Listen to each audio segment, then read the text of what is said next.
The night Hollow Street changed, it started with a whisper. A faint, almost imperceptible shiver in the asphalt. By dawn, the whispers had become scars. Hairline fractures, delicate as spiderwebs, had etched themselves into the road. But these weren't random. They were symbols, elegant and alien, unlike any language known to man. We all gathered in our robes and slippers, coffee mugs growing cold in our hands, staring at the bizarre hieroglyphs that had claimed our street. A few kids tried tracing them, their small fingers following the sharp, unnatural angles. We called the town council, of course. They sent out a surveyor, a man named Henderson, who just scratched his head, took some pictures, and promised to look into it. We laughed about it nervously. Maybe it was an art project, a prank by college students. We told ourselves it was nothing. But as the sun set, a strange low hum seemed to rise from the cracks, a sound you felt more in your bones than heard with your ears. The next morning, the laughter died. The cracks had moved. No, not just moved, they had grown, slithering from the center of the road like dark veins, inching their way across the manicured lawns, right up to our doorsteps. The symbols had changed too. They were more complex now, more menacing. The hum was louder, a constant, vibrating thrum that made the windows rattle and our teeth ache. Panic began to set in. Mrs. Gable from number 12 swore she saw one of the lines pulse with a faint blue light just before sunrise. We dismissed it as an old woman's fancy, but we all started drawing our curtains a little tighter. Henderson came back this time with a team. They took core samples, set up laser measuring tools, and spoke in hushed, worried tones. They couldn't explain it. The asphalt wasn't just cracking. It was rearranging itself on a molecular level. It was impossible, they said. But it was happening. That night, no one slept. We sat in our living rooms, staring at the front doors, listening to the incessant hum. The fear was a physical thing now, a cold knot in the stomach. My son, Leo, who's only 7, asked me if the ground was angry with us. I didn't have an answer. Around 3 a.m., the first real event happened. The Petersons' house, number 7. A single razor-thin crack shot out from the street, snaked up their driveway, and touched the corner of their foundation. There was a sound like 1,000 panes of glass shattering at once, followed by a blinding flash of turquoise light that lit up the entire street. Then silence. The hum stopped. For a whole minute, the world was utterly still. When we dared to look, the crack at the Petersons' house was gone.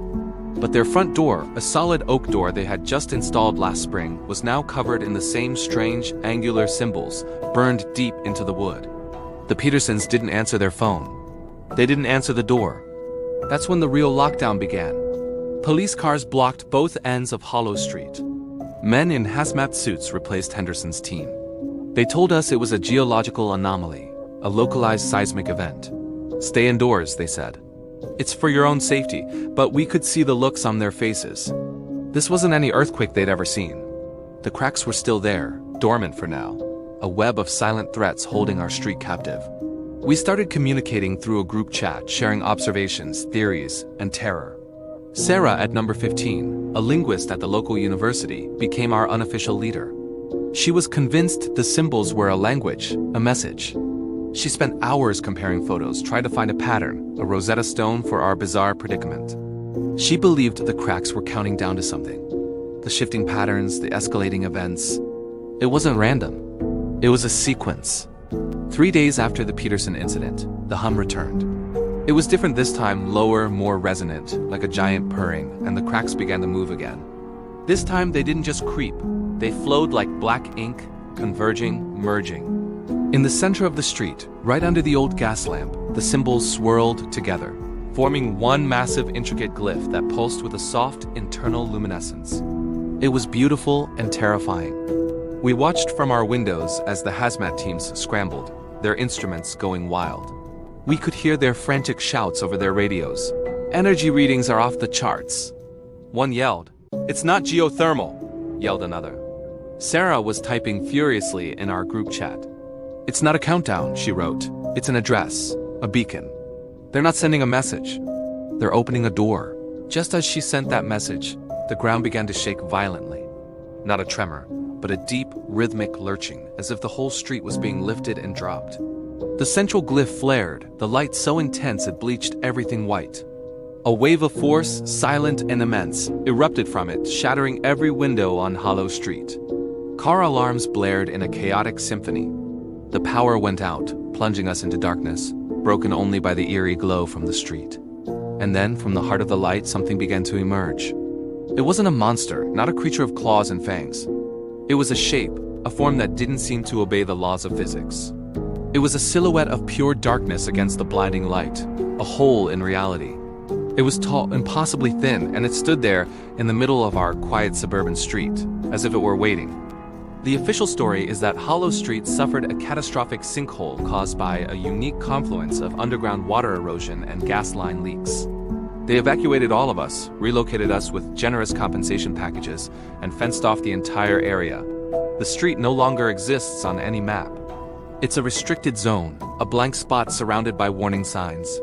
They told us we were lucky to be alive. They told us to forget what we saw, but how can you forget? How can you forget the sight of that thing taking its first step onto our world? How do you forget the feeling of reality itself bending around it? We, the former residents of Hollow Street, we know the truth. It wasn't a sinkhole, it was an arrival. And we know that the symbols weren't just in the street. After they took us to the quarantine camps for observation, we started noticing them. Faint, silvery lines appearing on our skin. At first, they look like stretch marks or veins. But if you look closely, in the right light, you can see the shapes. The same sharp, unnatural angles. The cracks didn't just break our street, they broke into us. They're inside us now, a silent, ticking clock. We don't know what they're counting down to. But just like on that first morning, we have a terrible feeling that we're about to find out. The cracks are shifting again, not in the road, but under our skin. And we are all very, very afraid.